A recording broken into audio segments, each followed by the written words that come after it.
ভারতের জম্মু কাশ্মীরের পেহেলগামে ভয়াবহ সন্ত্রাসী হামলার ঘটনা ঘটেছে। 22 এপ্রিল হিমালয়ের কোলে অবস্থিত এই জনপ্রিয় পর্যটন শহরে বন্দুকধারীরা পর্যটকদের উপর গুলি চালায়। এতে এখনো পর্যন্ত কমপক্ষে 26 জন নিহত হয়েছেন এবং আরও অনেকেই আহত হয়েছেন। পেহেলগাম, যাকে অনেকেই ভারতের সুইজারল্যান্ড বলে আখ্যা দেন, সেখানে এভাবে নিরীহ বেসামরিক নাগরিকদের উপর হামলা দেশের নিরাপত্তা ব্যবস্থাকে নতুন করে প্রশ্নের মুখে ফেলেছে। তাৎক্ষণিক প্রতিক্রিয়ায় ভারতের প্রধানমন্ত্রী নরেন্দ্র মোদী তার চলমান সৌদি আরব সফর সংক্ষিপ্ত করে দেশে ফিরেছেন। ভারতের স্বরাষ্ট্রমন্ত্রী অমিত শাহ কাশ্মীরে পৌঁছে শ্রীনগরে সর্বোচ্চ পর্যায়ে বৈঠক করেছেন এবং পরিস্থিতি পর্যবেক্ষণ করেছেন। জম্মু কাশ্মীরের মুখ্যমন্ত্রী ওমর আবদুল্লাহ এই হামলাকে সাম্প্রতিক বছরের সবচেয়ে গুরুতর সন্ত্রাসী কর্মকাণ্ড হিসেবে উল্লেখ করেছেন।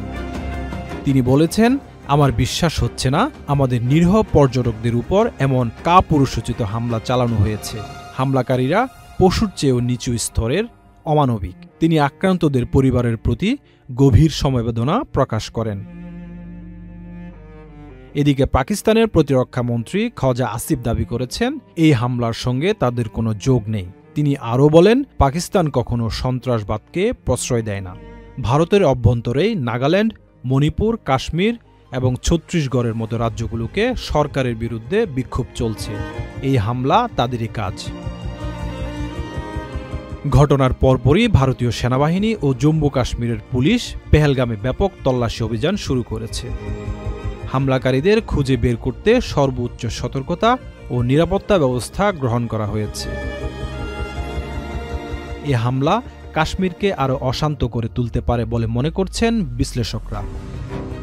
তবে পর্যটকদের নিরাপত্তায় ভারত সরকার কী পদক্ষেপ নেবে তা এখন দেখার বিষয়। বান্ডেল থাকলে প্রতি সেনমানিতে টাকা বাঁচবে। বিকাশ সেনমানি বান্ডেল কিনে জিতুন প্রতি লেনদেনে।